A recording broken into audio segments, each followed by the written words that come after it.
Asi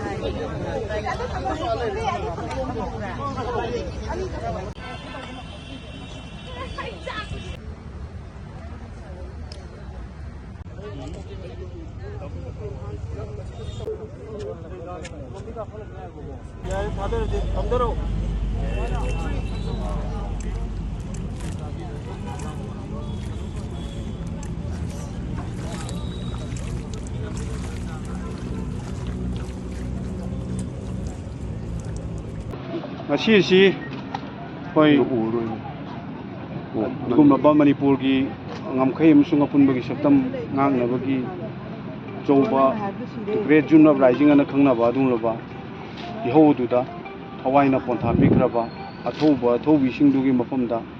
aikoi langban thagi aroiba aikat lekat tamba dugumba thoramadu United Committee Manipur na chahi kudingi pangthokuna lakpadu thoramadu ngasi thoba singi mafamda aikoina ngamjaba hai lai khara kachara kan sogi mafam kuya tan khara singdu mafamda kai khuna jabadu seven asigi thoramasi gi ga mari lena naina thamjaning wafam khara haibu taragadi hauji thokriba Manipur gi conflict asida India gi oiba miyeng asi karino haiba question ama thoklai maramdi karino harganda hauji thokliba conflict asida India gi top official security forces sina tongan ba makoi gi oiba wakhalon phongdorokpa matamda difference opinions mayama pirakpana mission miyamda aikoi chamamna ba langtakna ba wafam amakak fawali maramdi karino harganda ngarang ma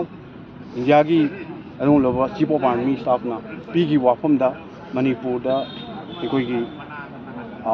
kuki terroristing chang khibalaite amasung drone bombing to bulaite changaiba miyam sing asi ekoi conflict leiba mafam amaktagi ekoi conflict leite mafam amakta sang pani makoi gi damakta sabam thapam logistic pi bai si koi humanitarian ground da madu tohum thok wafam ni haidana thamba si matam kharagi mamangda Manipur gi top officials adulaba security forces ki maikai IG intelligence sauna tongan basing adagi security advisor si Manipur ki DG laroga lairiba Manipur da adulaba lairiba security forces central amasung state ki oiba lairiba force sing si ki oiba coordination meeting ama tawba kanda Manipur da adulaba infiltration 900 militant sanction gre haiba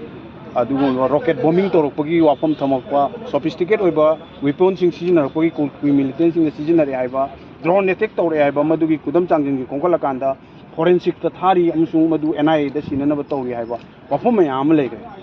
hairiba wafam ani sigi marakta lairiba khena ba difference opinion sing si yang kanda Manipur gi hujik oiriba conflict ase India government na lumna lawdrabra haiba question am lai aikoi lairiba aikoi masiel gi marakta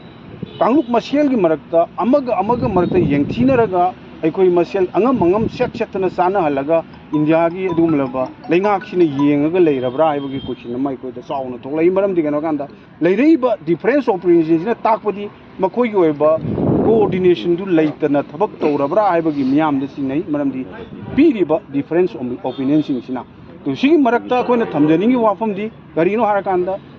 Hairiba army chief na hairiba wafam du doi koina United Committee Manipur gi maikai de thamjaningi wafam di karino harakanda aikoi conflict leiba Myanmar dagi Manipur da sangak iba adum labo miyoi singa do adugi poching adu India gi mafam sing da sangak pu matamda India government kari security measure locally ge habasi miyam masi mayek sangan ba masangi amna distinct oiba point sing tamam changi international law gi matungina national law gi matungina tongan ba leiriba refugee oina status thamgoduribra makoi sing ase fazana khantu okanda shelter home sema kanda makoi sing ase fazana India na nga aga thamibra natraga makoi sing sanga abani har kanda tongan ba India Manipur gi leiriba singi lariba mafam sing sida khunjing sida mana thokpa angam ba changhal kanda mana leining ba jaga da lehelibra haibase aikoi da ngasidi sigi conflict asi leigibna maram kanda madugi mafam du da Manipur miyam amsung Manipur leiriba piyom jing na changu bongam da mina madu aikoi da tarang na ubang amaktre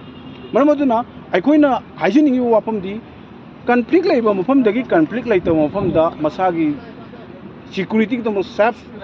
ki damakta changjal pa haibase koi yadab leite Manipur miyam na yai tawbudabu changai ba posing ase masi phajana India government dictate तौबीरकान खंतोकपीरकान मधु मफम चाना shelter home सेमबनी खंगदे नत्रगा मखोगी refugee camp अमा सारकान मधुगी पोसी थमकान मधु हयेंग लमदमदुगी इरांगदुना नॉर्मलाइज लाकान मखोइसिंग अदो अमुक रिपोर्ट तौगिबा थांदोखिनबगी पॉलिसी अमगी मखादा चंगजिलगदी अखोई मधुदा अखोई यादब लेते अदुबो अखोइना हुजिक हाइरिबा हुजिकी थोंगलैबसिगी मरुइबा मणिपुर गवर्नमेंट अमसुंग इंडिया की तोंगान तोंगानबा हाई रैंकिंग ऑफिसर सिंगना पीगिबा रिपोर्ट की मतुंगिनदी मणिपुर दा फॉरेन योइबा